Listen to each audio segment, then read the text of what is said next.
Good morning मेरे साथियों। Gyankar YouTube channel में आपका स्वागत है। आज हम लेकर के आए हैं बिहार एसएससी का सेट 21। लगातार सेट आप तक पहुंच रहा है, सेट 20 आप तक पहुंच गया है और आज है आपका सेट 21। लगातार ज्ञानघर यूट्यूब चैनल से बने रहें। बिहार एसएससी का फिजिक्स, केमिस्ट्री, बायोलॉजी जो साइंस का पोर्शन है, जो भी क्वेश्चन पूछेगा 25 एटलीस्ट क्वेश्चन पूछने की संभावना है, पूछती भी है। वो 25 में से एक भी प्रश्न आपका नहीं छूटेगा, ये ख्याल रखिएगा। और जब आप एग्ज़ाम में बैठेंगे तो पता चलेगा कि जो मैं कह रहा था सही कह रहा था या गलत कह रहा था। अभी से हम क्या बताएं आपको, लेकिन हाँ, इतना कॉन्फिडेंस और इतना विश्वास ज़रूर है मुझ में कि मैं जो भी बता रहा हूँ और परफेक्ट बता रहा हूँ और एग्ज़ाम में आएगा ही आएगा। आपको अगर विश्वास नहीं तो यूट्यूब पे बहुत सारे वीडियो जो है आया हुआ है। बिहार बीपीएससी टीचर की बात करें और बिहार दरोगा की बात करें तो जो सेट मैंने कराया था उससे डायरेक्ट प्रश्न आया है एग्ज़ाम में, और संभावित है कि बिहार एसएससी का जो एग्ज़ाम होगी उसमें भी जो मैं सेट करा रहा हूँ 100% प्रश्न आएंगे ही आएंगे। जब एग्ज़ाम हो जाएगी तो मैं डिस्कशन करा जो लेकर के आऊँगा तो आपको यकीन हो जाएगा। अगर आप मिस कर रहे हैं, नहीं देख रहे हैं तो लॉस आप कर रहे हैं, क्योंकि 30 क्वेश्चन को देखने में समय नहीं लगेगा। और जो क्वेश्चंस बनाया जा रहा है एग्ज़ाम में बीपीएससी जो मतलब बिहार एसएससी का पैटर्न है, जिस तरह से प्रश्न पूछती है उसी आधारित पे है। कुछ क्वेश्चन जो है एक्सपेक्टेशन है और कुछ क्वेश्चन प्रीवियस ईयर है, मिला करके सेट बनाया जाता है। फिजिक्स, केमिस्ट्री और बायोलॉजी का 30 क्वेश्चन का सेट जाता है आपके पास। यानी इसी पे हम लोग आते हैं। सेट को स्टार्ट करने से पहले क्या है कि थोड़ी आपस में मोटिवेशन होना ज़रूरी है। खुद से मोटिवेट होते रहिए, जहाँ भी रहिए मोटिवेट होते रहिए। मतलब लक्ष्य को पाने के लिए अगर तन मन धन जो है लगा दिया जाए, यानी लक्ष्य को पाने के लिए अगर हम तन मन धन लगाते हैं तो यकीन मानिए दोस्तों, कुंडली की सितारे भी अपनी जगह बदल लेते हैं। याद रखिएगा, मतलब लक्ष्य को पाने के लिए आप तन मन धन सब लगा देते हैं तो कुंडली के यानी यकीन मानिए दोस्तों, कुंडली के सितारे भी अपनी जगह बदल लेते हैं। आइए हम लोग सेट पे आते हैं। सेट 21वां है। सेट जो है आपके पास 21वां सेट है। देखिए पहला प्रश्न है आपका, क्या प्रश्न है, कह रहा है क्या डैश एक चतुर्थ परमाणु तत्व है। मतलब वो एग्जिस्ट ही करता है 4 एटम से मिलकर के, यानी चतुर्थ परमाणु तत्व का कहने का मतलब यह हुआ कि जो एग्जिस्टेंट फॉर्म है 4 तत्व से मिलकर के एग्जिस्ट करता है। तो ये याद रखिएगा, फॉस्फोरस जो है 4 तत्व, यानी फॉस्फोरस का कुछ स्ट्रक्चर इस तरह से होता है। फॉस्फोरस जब भी रहेगा P4 में रहेगा। यहीं पे बात किया जाएगा सल्फर की तो सल्फर S8 में रहेगा, ये याद रखिएगा। और बहुत सारे गैसेस हैं जो डाई एटॉमिक फॉर्म में रहता है।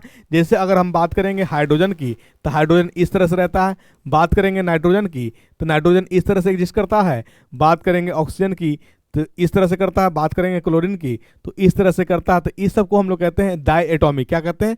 Die atomic. 2 के फॉर्मेट में रहने वाले को हम लोग डाई एटॉमिक कहते हैं, और 4 के फॉर्मेट में रहने वाले को हम लोग क्या कहते हैं? चतुर्थ कहेंगे, और 8 के फॉर्मेट में रहने वाले को क्या बोलेंगे? अष्टक कहेंगे। ठीक है। ठीक उसी तरह से एक ओजोन है। ओजोन जो है ट्राई एटॉमिक है, O3 फॉर्म में एग्जिस्ट करता है, ये याद रखिएगा। ठीक, यहाँ से इंपॉर्टेंट प्रश्न बन सकता है आपका कि चतुर्थ परमाणु तत्व है तो आंसर आपका क्या हो जाएगा? Phosphorus is the correct answer. Phosphorus से संबंधित हम बात कर लेते हैं। इसका जो परमाणु संख्या होता है 15 और P से रिप्रेजेंट सूचित किया जाता है। इसका एटॉमिक नंबर होता है 15। अगर हम बात करेंगे ये धातु है कि अधातु, तो ये अधातु है। क्या है? अधातु है। और इसमें यानी इसका जो होता है एक अप्रूव भी होता है, यानी एलोटॉप्स की बात करेंगे हम, आइसोटोप्स कह लीजिए। आइसोटोप्स एक होता है लाल फॉस्फोरस। क्या होता है? लाल फॉस्फोरस।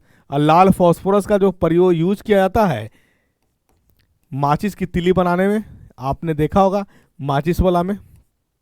ठीक, एक बात और याद रखिएगा कि जो मिट्टी है, मिट्टी से पौधा पोषण लेता है, उसमें प्राइमरी भी होता है, प्राथमिक पोषण, माध्यमिक पोषण और सूक्ष्म पोषण। तो याद रखिएगा कि प्राथमिक पोषण में पौधे जो है मिट्टी से पोषण के रूप में लेता है। पोषक तत्व कौन कौन है?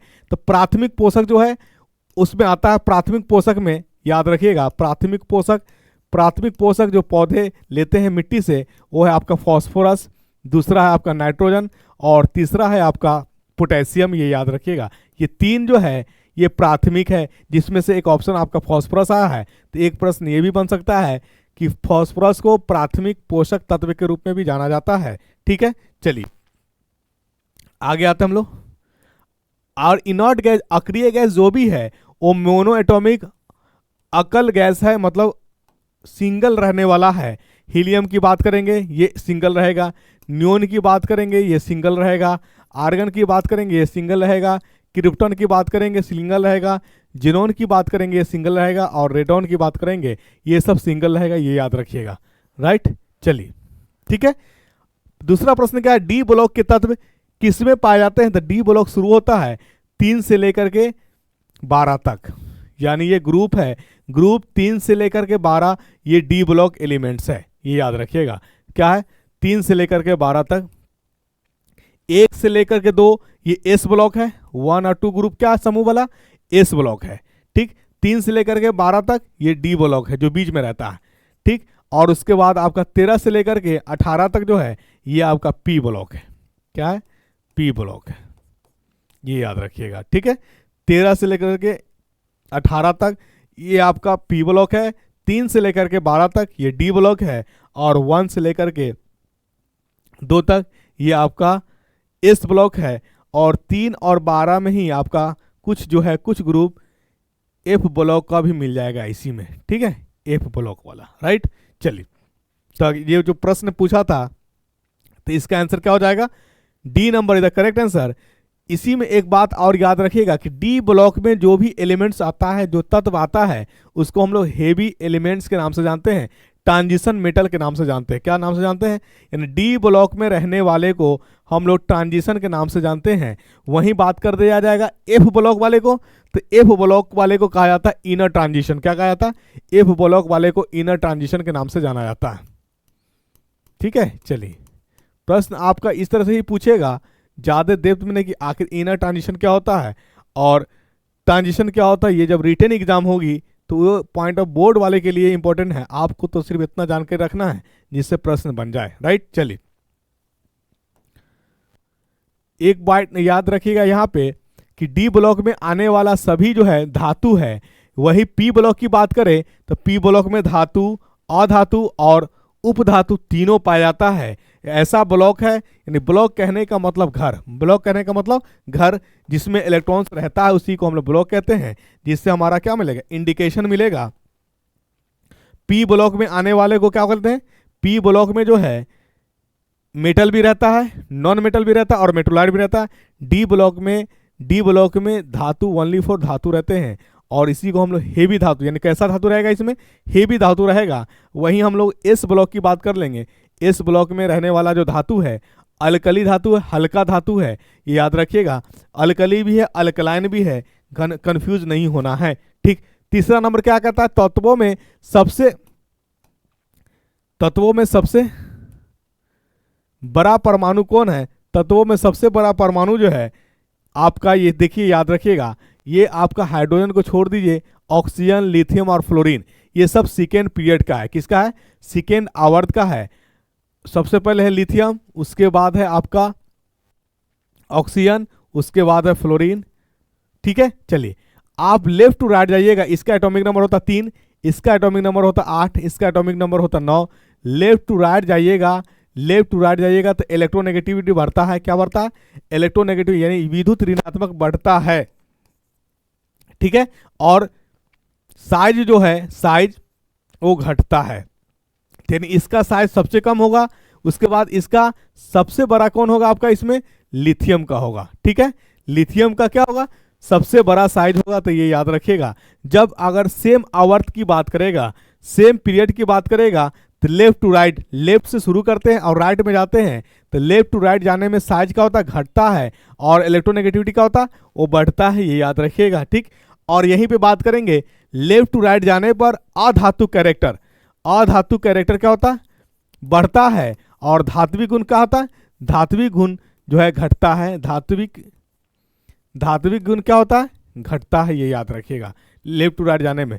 वही बात करेंगे हम लोग ग्रुप की किसकी बात करेंगे? ये तो सारी चर्चाएं आपकी, यानी मैंने यहां से क्या शिक्षा देने के प्रयास किया कि अगर आवर्त सारणी में सेम आवर्त की बात करता है, पीरियोडिक टेबल में सेम आवर्त मतलब सेम पीरियड की बात करता है, तो सेम पीरियड्स जो हमारा लाइन होता है ये हॉरिजॉन्टल लाइन होता है। टोटल पीरियड है हमारे पास 7 और टोटल समूह जो है वो हमारे पास है 18। कितना है? 18 है, ये याद रखिएगा। जब समूह की बात किया जाएगा तो समूह में ऊपर से नीचे आने पर, समूह में ऊपर से नीचे आने पर धात्विक यानी मेटेलिक कैरेक्टर क्या होता है? बढ़ता है। और साइज भी क्या होता है? बढ़ता है। रेडियस की बात करेंगे तो रेडियस भी क्या होता है? बढ़ता है। आयतन की बात करें तो आयतन भी बढ़ता है, ये याद रखिएगा, आयतन भी क्या होता है? बढ़ता है। और आयोनाइजेशन एनर्जी की बात करेंगे, आयोनाइजेशन एनर्जी घटता है, मतलब इलेक्ट्रॉन रिलीज करने का जो ऊर्जा है वो घटता है, क्योंकि साइज जब बड़ा होगा तो बाहरी वाला जो इलेक्ट्रॉन्स है और केंद्रक के बीच में जो हमारा इलेक्ट्रॉन यानी अट्रैक्शन है, वो साइज बढ़ने के कारण अट्रैक्शन कम हो जाता है, इसीलिए बाहर वाले इलेक्ट्रॉन को चुरा ले जाना आसानी होता है, ये याद रखिएगा। आयनाइजेशन एनर्जी ग्रुप की बात करेंगे, समूह की बात करेंगे तो ऊपर से नीचे में आने में घटता है, नीचे से ऊपर जाने में क्या होता है? बढ़ता है। ठीक वही बात करेंगे हम लोग आवर्त की, लेफ्ट टू राइट जाने पे इलेक्ट्रोनेगेटिविटी बढ़ता है और आयनाइजेशन एनर्जी भी क्या होता है? बढ़ता है, ये याद रखिएगा। ये किसकी? आवर्त की, सेम आवर्त की बात करें। ठीक है, चलिए तो आंसर इसका आ गया। आइए अगला प्रश्न में आते हैं हम लोग।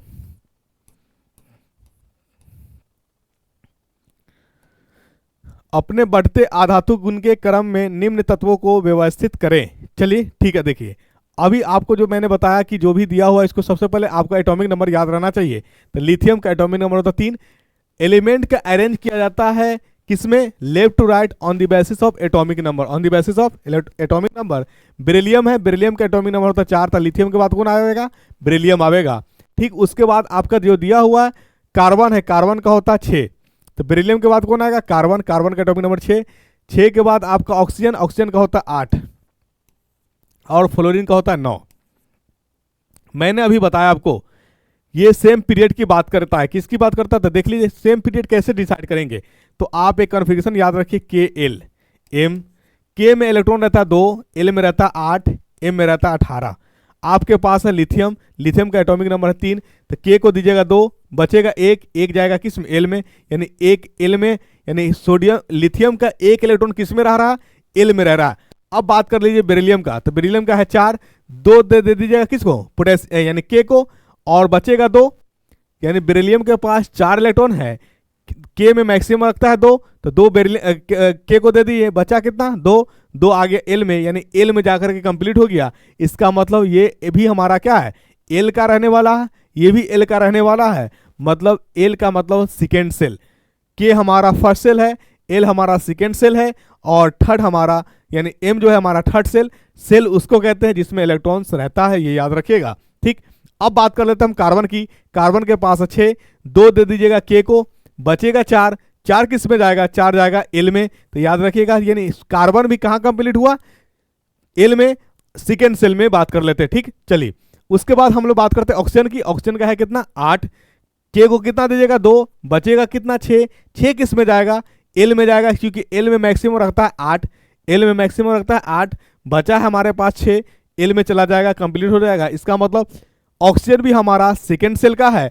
अब आई बात हमारा फ्लोरीन की। फ्लोरीन का एटॉमिक नंबर होता है 9, 2 दे दीजिएगा किसको? के को, बचेगा 7, एल में रखता है 8, है आपके पास बचा हुआ कितना? 7 जाएगा किस में? एल में, यानी हमारे पास लिथियम, बेरिलियम, कार्बन, ऑक्सीजन और नाइट्रोजन, सॉरी फ्लोरीन, ये जो एलिमेंट्स है ये हमारा सेकेंड पीरियड की बात करता है। और सेकेंड पीरियड में मैंने बताया कि जब हमारा पीरियड सेम हो जाए और लेफ्ट टू राइट जब बात करेंगे तो लेफ्ट टू राइट जाने पर नॉन मेटेलिक कैरेक्टर मतलब आधात्विक गुण जो होता है, आधात्विक गुण नॉन मेटेलिक कैरेक्टर वो बढ़ता है, ये याद रखिएगा। तो सबसे ज्यादा किसका होगा? फ्लोरीन का, उसके बाद किसका? ऑक्सीजन का, उसके बाद किसका? कार्बन का, उसके बाद बेरिलियम का। मतलब सबसे कम अधात्विक गुण होगा लिथियम का, और सबसे ज्यादा किसका होगा? फ्लोरीन का। तो ऑर्डर देख लीजिए कौन सा होगा? लिथियम, बेरिलियम, कार्बन, ऑक्सीजन और fluorine. B number is the correct answer. I hope कि ये समझ में आया होगा आपको। बस वही बात याद रखिएगा हमेशा, लक्ष्य को पाने के लिए तन मन धन लगा दीजिए, और यकीन मानिए क्या होगा, यानी कुंडली की सितारे भी अपनी जगह बदल देते हैं जब आपकी मेहनत लक्ष्य के पाने की ओर होगा। तब कोई चीज टफ नहीं है, बस जिसको आप टफ मान लिए वो आपके लिए टफ हो गया, जिसे टफ नहीं माने वो आसान है। मतलब पहाड़ जैसा चीज को दशरथ माझी एक छेनी और हथौड़ी से तोड़ सकते हैं। बस क्या एक जुनून पैदा करना होता है। जब आपके अंदर एक जुनून तारी होगा तो सामने पत्थर और पहाड़ मायने नहीं रखता है। बस आपके अंदर एक जुनून, जोश और जज्बा आना चाहिए। हम करेंगे तो करेंगे, करके ही रहेंगे। जब आपके अंदर ये जोश, जज्बा और उमंग बस सिर्फ और सिर्फ जगाना है तो जोश को जगाना है। जब जोश जगा लेंगे तो कोई भी चीजें कठिन और हार्ड नहीं है। ठीक, आइए अगला प्रश्न में आता हम लोग।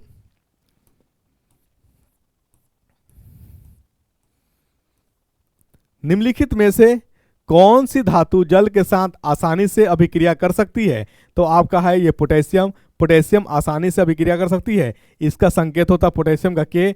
एटॉमिक नंबर की बात करेंगे तो एटॉमिक नंबर होता है 19, और एटॉमिक मास की बात कर ले तो एटॉमिक मास होता है 40, ये याद रखिएगा। और सबसे अति क्रियाशील की अगर बात करेंगे, सबसे ज्यादा क्रियाशील आपका पोटेशियम ही है। क्या है? सबसे ज्यादा क्रियाशील कौन है? पोटेशियम ही है, ये याद रखिएगा। ठीक, आइए अगला प्रश्न। यहां पे एक चीज और मैं बता दूं आपको, जिंक की बात कर दो तो जिंक जो है पौधे में बहुत ज्यादा इंपॉर्टेंट आ जाता है। क्यों आ जाता है? तो जिंक जो है एक सूक्ष्म जो है पोषण तत्व है। ठीक है, ये याद रखिएगा, जिंक जो है सूक्ष्म पोषण तत्व है। इसका योगदान क्या है? इसका योगदान है क्लोरोफिल का फॉर्मेशन में, क्लोरोफिल का फॉर्मेशन में। ठीक है, ये याद रखिएगा, क्लोरोफिल के फॉर्मेशन में। दूसरा, फल और फूल के जो सुंदरता होता है उसको बनाने में होता है। ठीक है, ये याद रखिएगा, फल और फूल और क्लोरोफिल के योगदान में। और जिंक जो होता है एक सूक्ष्म पोषक तत्व है। ठीक, पौधे में जो पौधे पृथ्वी से यानी अर्थ से क्या करते हैं? मिट्टी से एब्जॉर्ब करते हैं। ठीक, ये याद रखिएगा। चलिए आइए अगला प्रश्न में आते हैं हम लोग। कोहरा, बादल और कुहासा जो है डैश का उदाहरण है। तो कोहरा, बादल और कुहासा यानी लिक्विड और गैस हो गया, तो इसको हम लोग कहते हैं एरोसोल। क्या कहते हैं? एरोसोल का ये उदाहरण है, ये याद रखिएगा। वहीं पे आपकी बात कर दिया जाएगा परफ्यूम जो आप यूज करते हैं, तो परफ्यूम भी एक उदाहरण है किसका? एरोसोल का। ठीक है, चलिए अगला प्रश्न। निम्नलिखित में से अनबुझे चूने का रासायनिक सूत्र क्या है? तो अनबुझे चूने का रासायनिक सूत्र है कैल्शियम ऑक्साइड। यहीं पे प्रश्न कह देता बुझे हुए चूने, तो बुझे हुए चूने का फॉर्मूला जो होता है कैल्शियम हाइड्रोक्साइड। कैल्शियम हाइड्रोक्साइड, ये याद रखिएगा। इसको हम लोग क्विक लाइम कहते हैं और इसको हम स्लैक लाइम कहते हैं, लाइम वाटर। और ये बुझा अनबुझा हुआ चूना कैल्शियम ऑक्साइड। यहीं पे सोडा लाइम के फॉर्मूला पूछ देता आपसे। सोडा लाइम का फॉर्मूला आपसे पूछता, क्या पूछता? Soda lime. तो सोडा लाइम का फॉर्मूला होता है caustic soda. Caustic soda NaOH + CaO, इसको हम लोग सोडा लाइम कहते हैं, ये याद रखिएगा। ठीक, यहीं पे आपसे बात कर दिया जाता किसकी? मार्बल की। तो मार्बल का फॉर्मूला आता है CaCO3, ये याद रखिएगा। और यहीं पे एक फॉर्मूला आपसे ये भी पूछा जा सकता था कि ब्लीचिंग पाउडर विरंजन चूर्ण का क्या फॉर्मूला होता है? तो विरंजक चूर्ण का जो फॉर्मूला होता है ये CaOCl2 होता है, ये याद रखिएगा। ठीक है, चलिए आइए अगला प्रश्न में आते हैं हम लोग। यानी जो भी संभावित है प्रश्न पूछने की, मैं उन सारी चीजों पे आपको क्या होता फोकस करते हुए चलता हूं, बताते हुए चलता हूं। आइए, इलेक्ट्रॉन की खोज किसने की थी? तो इलेक्ट्रॉन की खोज जे थॉमसन ने की थी, ये याद रखिएगा, जे थॉमसन ने की थी। वहीं पे बात कर दिया जाए कि सबसे पहली बार प्रोटॉन किसने खोजा था? तो सबसे पहले जो प्रोटॉन खोजा गया था गोल्डस्टीन के द्वारा खोजा गया था, एर्गोन गोल्डस्टीन, ये याद रखिएगा। प्रोटॉन सबसे पहले, यहीं पे बात आ जाती है प्रोटॉन, यानी प्रोटॉन खोजा गया गोल्डस्टीन के द्वारा, लेकिन पॉजिटिव चार्ज बोला गया, प्रोटॉन नाम नहीं किया गया। प्रोटॉन जो नाम दिया गया, प्रोटॉन नाम किसके द्वारा? रदरफोर्ड द्वारा। रदरफोर्ड द्वारा प्रोटॉन नाम दिया गया। ठीक है, ये याद रखिएगा। तो आपके पास ऑप्शन भी है रदरफोर्ड। तो रदरफोर्ड क्या? प्रोटॉन नाम दिया। डिस्कवरी किया आपका गोल्डस्टीन, नाम दिया आपको कौन? रदरफोर्ड। यहां पे एक दो और योगदान जाता है, अल्फा और बीटा। अल्फा और बीटा का खोज किसने किया है? रदरफोर्ड ने किया है। यहीं पे एक और योगदान क्रेडिट जाता है रदरफोर्ड का। क्या क्रेडिट जाता है? कि परमाणु संरचना के बारे में, एटॉमिक स्ट्रक्चर के बारे में जो बताया, किसने बताया? रदरफोर्ड ने ही बताया। कि इलेक्ट्रॉन जो होता है बाहर ऑर्बिट में घूमते रहता है। तो परमाणु संरचना की बात करें तो परमाणु संरचना में भी रदरफोर्ड का अहम योगदान है, ये याद रखिएगा। ठीक, जेम्स चैडविक की बात करें तो जेम्स चैडविक जो है ये न्यूट्रॉन की खोज किया था। क्या किया था? न्यूट्रॉन की खोज किया था। ठीक है, आई बात समझ में? यानी इलेक्ट्रॉन की खोज जे थॉमसन, प्रोटॉन की खोज गोल्डस्टीन ने, लेकिन नामकरण किसने किया? नामकरण जो है रदरफोर्ड ने किया, इसलिए क्रेडिट किसकी जाती है? रदरफोर्ड को ही चली जाती है। और उसकी बात आया जाए किसकी, अगर अल्फा और बीटा की बात करें तो अल्फा और बीटा की खोज किसने किया है? रदरफोर्ड ने किया है। न्यूट्रॉन की बात करें तो न्यूट्रॉन की खोज जेम्स चैडविक ने किया है। तो एक ट्रिक याद रखिएगा, ईंट पर न चढ़। ठीक, क्यों? क्या हुआ? यानी इलेक्ट्रॉन की खोज, ई फॉर इलेक्ट्रॉन और T for Thums Up, electron की खोज किसने की? थम्स अप ने की। ठीक, पर प्रोटॉन की खोज किसने की? रदरफोर्ड। यानी प्रोटॉन नाम खोजा तो गोल्डस्टीन ने, नाम किसने दिया? रदरफोर्ड। ज्यादा प्रोबेबिलिटी यानी जो है आंसर की किधर चली जाती है? रदरफोर्ड साहब की तरफ चली जाती है। न चढ़, न फॉर न्यूट्रॉन, च फॉर चैडविक, यानी न्यूट्रॉन की खोज किसने किया? तो चैडविक ने किया, ये याद रखिएगा। ठीक, चलिए आइए अगला प्रश्न में आते हैं हम लोग।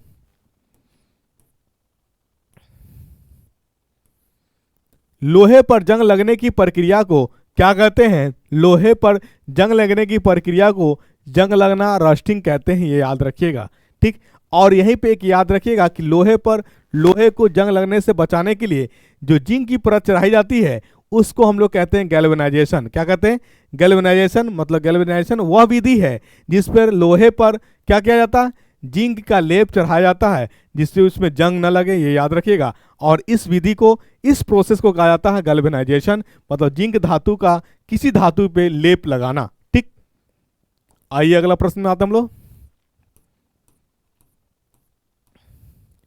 डैश को समुद्र जल की वाष्पन के द्वारा प्राप्त किया जा सकता है। तो दिए गए ऑप्शन में आपका नमक है, नमक को वाष्पन द्वारा हम लोग प्राप्त करते हैं। और हम लोग जो कॉमन सॉल्ट है, इसका कॉमन सॉल्ट का फॉर्मूला होता है NaCl, इसी का अनदर नेम टेबल सॉल्ट भी है। क्या है? यानी NaCl का अनदर नेम क्या है? टेबल सॉल्ट, ये याद रखिएगा। ठीक है, चलिए आइए अगला प्रश्न में आते हम लोग।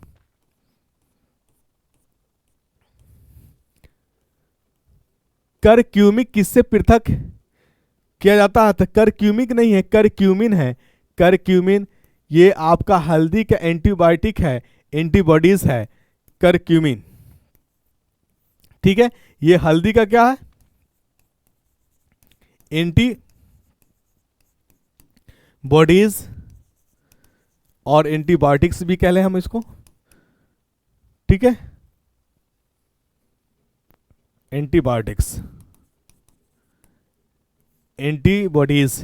ठीक है, ये आपका हल्दी से प्राप्त किया जाता है। और हल्दी का वनस्पतिक नेम, अगर आपसे एक प्रश्न ये भी बन सकता है, पूछ दे कि हल्दी का वनस्पतिक नेम क्या है, तो हल्दी का वनस्पतिक नेम याद रखिएगा curcumin, curcumin, curcumin tonga, curcumin tonga, ये वनस्पतिक नेम है, बोटेनिकल नेम है किसका? हल्दी का। और करक्यूमिन जो है हल्दी से पृथक्करण किया जाता है। ये हल्दी में क्या है? एंटीऑक्सीडेंट है। एंटीबॉडीज, एंटीबायोटिक्स नहीं कह ले हम लोग, एंटीऑक्सीडेंट कह ले तो बेहतर रहेगा, सॉरी इसके लिए, एंटीऑक्सीडेंट, एंटीऑक्सीडेंट। ठीक है, चलिए आइए अगले प्रश्न में आते हैं हम लोग।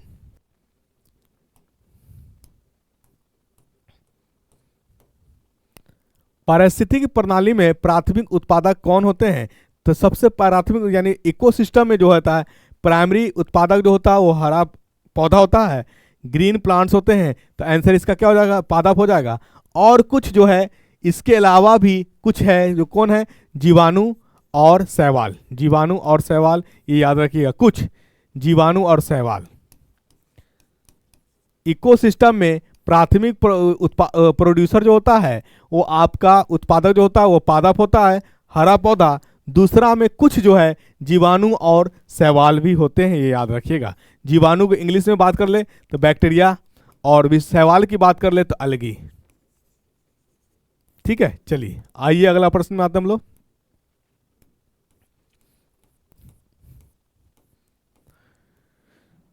सामान्यतः निषेचन होता है, यानी जनरली फर्टिलाइजेशन कहाँ होता है? तो जनरली ये याद रखिएगा, फर्टिलाइजेशन जो होता है वो फ्लोपियन ट्यूब में होता है, और फ्लोपियन ट्यूब को हिंदी में कहते हैं हम लोग डिम्ब वाहिनी। क्या कहते हैं? डिम्ब वाहिनी में जब कोई मेल गैमीट और फीमेल गैमीट फ्यूज होता है तो 72 आवर्स के बीच में ये स्पर्म ओवम से जा मिलता है, और इसी को हम लोग क्या कहते हैं? इसी को क्या कहते हैं? फर्टिलाइजेशन। और ये अकर्स कहाँ होता है? डिम्ब वाहिनी, जिसको हम लोग इंग्लिश में बात करेंगे फ्लोपियन ट्यूब की, यानी फ्लोपियन ट्यूब की बात करेंगे। क्या करेंगे? फ्लोपियन ट्यूब की बात करेंगे। ठीक, चलिए आइए अगला प्रश्न में आते हैं हम लोग।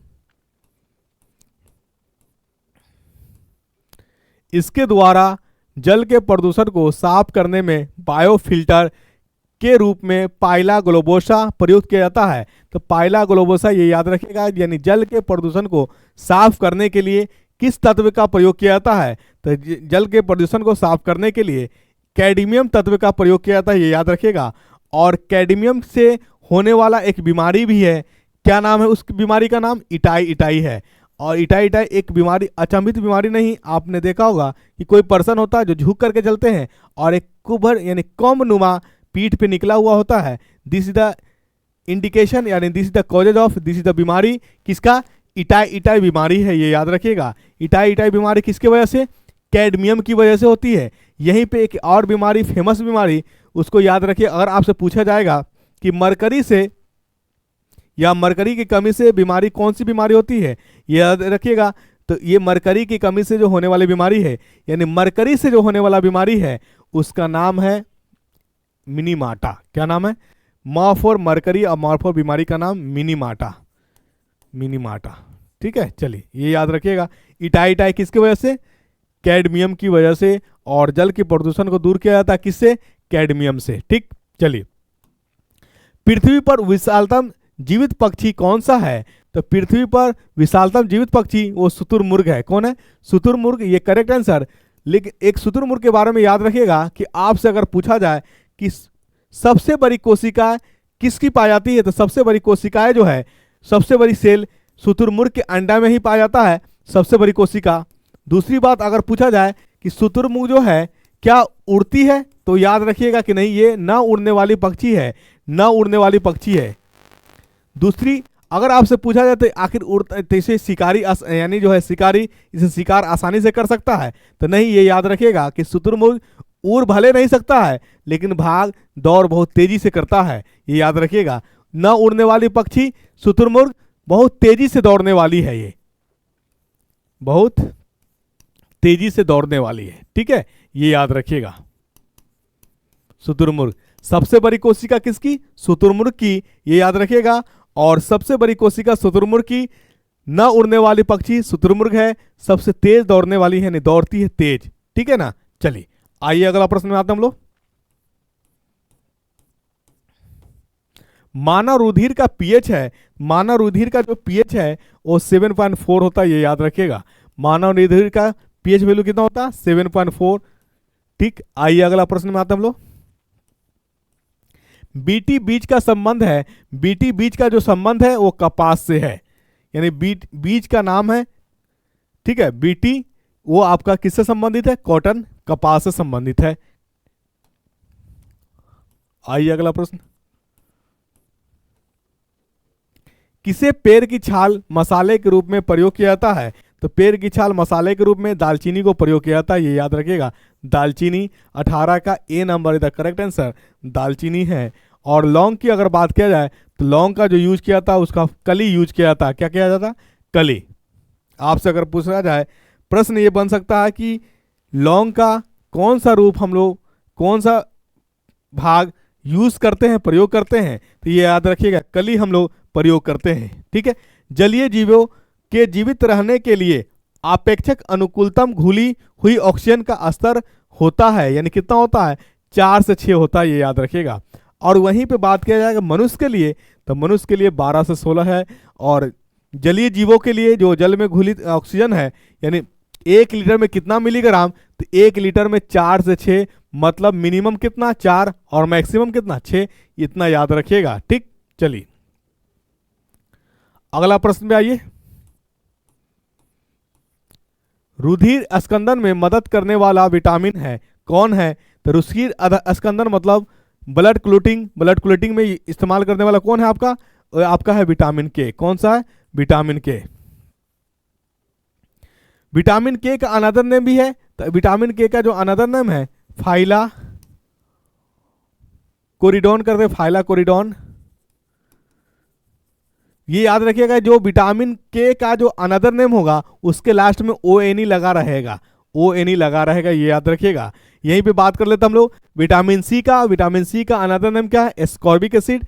ठीक है। विटामिन डी का अनदर नेम जो है, यानी विटामिन सी का अनदर नेम लिख देते हैं एस्कॉर्बिक एसिड।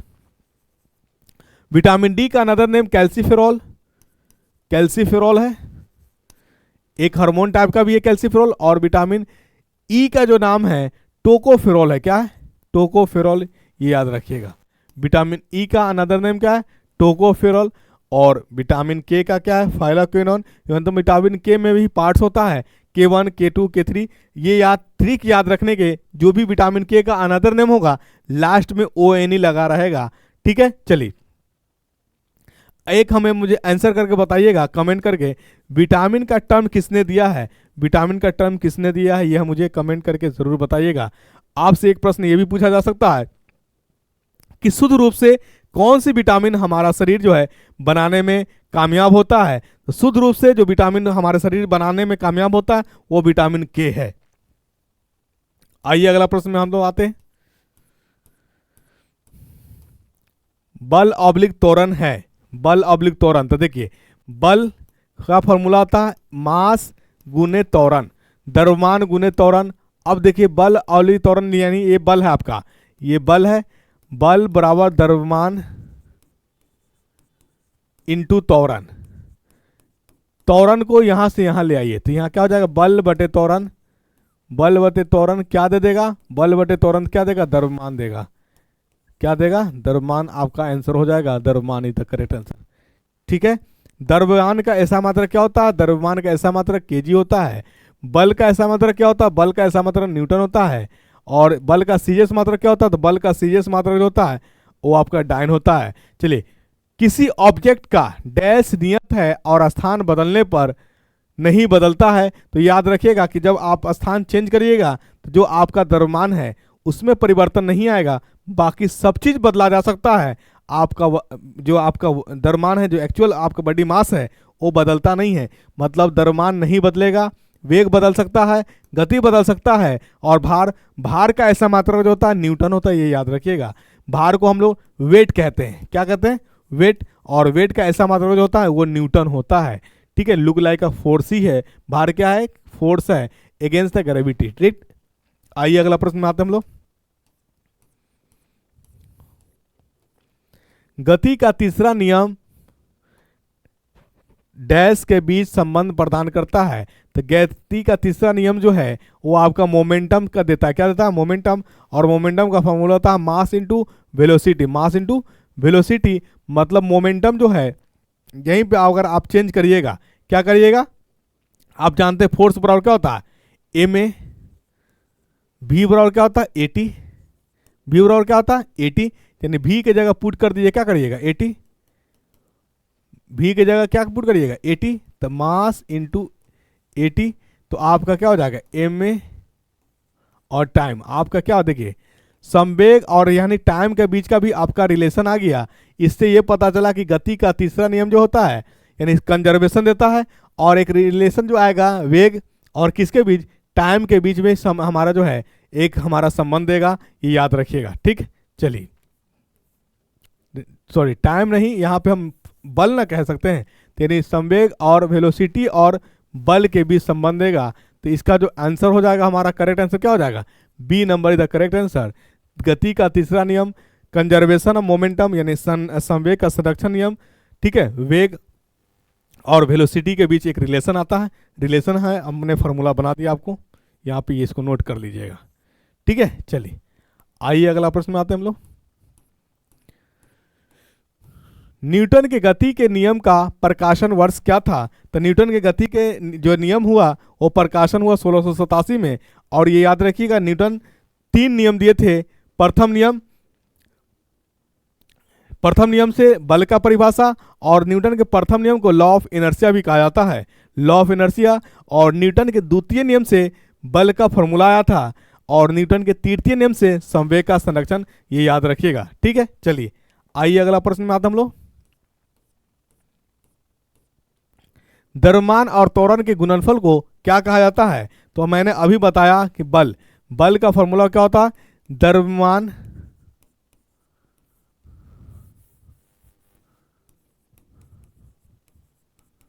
मान गुने त्वरण।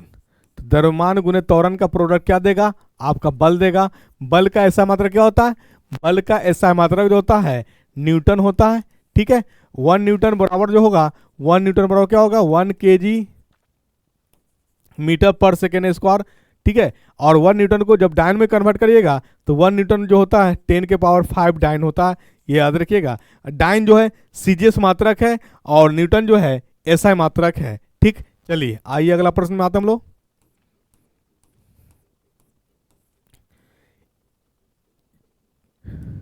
एक 70 kg का आदमी, मतलब एक आदमी है जो 70 kg का है। ठीक, वो फोर्स लगाता है एक बल से एक 50 kg के आदमी पे, 50 kg, ये 50 kg का है, इस पे ये फोर्स लगाता कितना? 50 न्यूटन। ठीक है, चलिए धक्का देती है। 50 kg वाला आदमी ने दूसरे व्यक्ति को कितने बल से धकेला होगा? मतलब देखिए ये 50 kg, अब इस पे कितना फोर्स लगाया होगा? तो ये याद रखिएगा, ये न्यूटन थर्ड लॉ है, action is equal to reaction. ठीक है, action is equal to reaction. अगर यूनिटरी मेथड से लगाइएगा, 70 kg के आदमी कितना न्यूटन? 50 न्यूटन।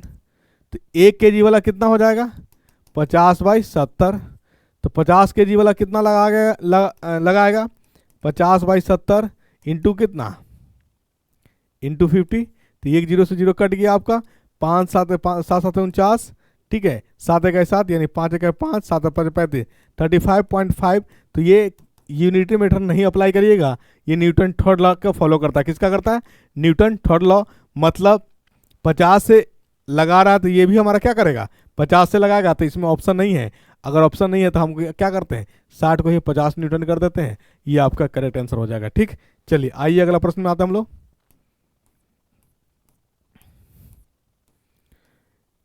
एम जो है डैश द्रव्यमान की कोई वस्तु जो त्वरण ए से गतिशील है, उस पर प्रयुक्त बल क्या होगा?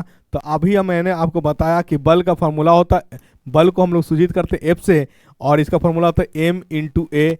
ए जो एम जो है ये द्रव्यमान है, क्या है? द्रव्यमान है, और ए जो है ये त्वरण है। तो द्रव्यमान इंटू त्वरण का जो प्रोडक्ट होता है हमारा क्या देता है? बल देता है, ये याद रखिएगा, बल। ठीक है, चलिए तो हमारा क्या हो जाएगा? एम इंटू ए, ये बल का फॉर्मूला हो गया। आइए अगला प्रश्न। किसी वस्तु के संवेग में 0.02 सेकेंड में 10 kg मीटर पर सेकेंड परिवर्तन होता है, तब वस्तु पे कार्य कर रहा बल है। यानी आपका बल पूछ रहा है, और बल का फॉर्मूला आप जानते हैं क्या होता है? बल का फॉर्मूला होता है F बराबर ma। F बराबर ma। तो क्या देखिए आपका क्या दिया? ये सेकेंड मतलब टाइम दिया है, टाइम दिया है 0.02 सेकेंड, और ये 10 kg मीटर पर सेकेंड, ये आखिर क्या है? तो आपको अगर यूनिट पे कमांड होगा तो भी फिजिक्स का न्यूमेरिकल्स बनेगा, अदरवाइज नहीं बनेगा। तो यूनिट पे जरूर गौर कीजिएगा। मैंने फॉर्मूला लिखा था मोमेंटम, मोमेंटम का फॉर्मूला होता है क्या होता है? एम भी। तो एम भी फॉर्मूला, तो एम को हम लोग किससे, यानी एम का ऐसा मात्रा क्या होता है? केजी। ये है वेलोसिटी, वेलोसिटी मतलब वेग, वेग का ऐसा मात्रा क्या होता है? मीटर पर सेकेंड, मीटर पर सेकेंड। तो यानी इसका मतलब यूनिट क्या हो गया? ये केजी मीटर पर सेकेंड स्क्वायर, मतलब पर सेकेंड स्क्वायर नहीं, पर सेकेंड। ये आपका मोमेंटम का यूनिट है। किसका यूनिट है? मोमेंटम का यूनिट है, मतलब संवेग दिया हुआ है। क्या दिया हुआ है? संवेग। और संवेग को हम लोग पी से सूचित करते हैं, संवेग को हम लोग पी से सूचित करते हैं, और पी दे दिया होगा कितना? 10 kg मीटर पर सेकेंड, ये याद रखिएगा। ठीक, आप फॉर्मूला जाने क्या? एफ बराबर एम ए, और आप जानते हैं वेलोसिटी बराबर होता है क्या होता है? या एक्सेलेरेशन लिख लीजिए, एक्सेलेरेशन बराबर होता है velocity by time, velocity by time. तो यहां से वेलोसिटी क्या हो जाएगा? वेलोसिटी बराबर होगा 80, वेलोसिटी बराबर क्या होगा? 80 होगा। तो अब देखिए हम पुट करेंगे, क्या करेंगे? पुट करेंगे। ए की जगह क्या रखिएगा? v by T. ठीक है, ए की जगह v बाई टी। आइए हम बात कर लेते हैं। एफ बराबर पुट कर दीजिए एम ए, ए की जगह क्या पुट करिएगा? v बाई टी, एक जगह v बाई टी, ये आपका हो गया एम वी, यानी mass into velocity, mass into velocity क्या देता है, मोमेंटम। अब यहां से आपका यूनिट पता चल गया, पकड़ा गया, ए बराबर हमारा हो गया एम वी बटे टी। तो एम वी क्या आ गया, मोमेंटम आ गया, संवेग पुट करिए, कितना दिया हुआ है 10 kg यानी 10, और टाइम कितना दिया है, टाइम आपका दिया है 0.02, 0.02, तो कितना हो जाएगा 10 बटे 0.02 इंटू कितना हो जाएगा 100, डिसिमल हटाइएगा तो ये हो जाएगा आपका 5, यानी 500 न्यूटन हो जाएगा आंसर आपका, 500 न्यूटन। ठीक है, आई बात समझ में। तो कुछ ना कुछ आपका थोड़ा क्या होगा, थोड़ा अगर रटिएगा तो फिजिक्स का न्यूमेरिकल नहीं बनेगा, थोड़ा आपको प्रेजेंस ऑफ माइंड और समझने की प्रयास करिएगा यहाँ पे। ठीक है, यानी हम लोग फॉर्मूला कैसे लाए हैं यहाँ देख लीजिएगा। ठीक है, चलिए आइए अगला प्रश्न में आते हैं हम लोग, देख लीजिए इसको। ठीक है, चलिए आइए अगला प्रश्न आते हैं हम लोग।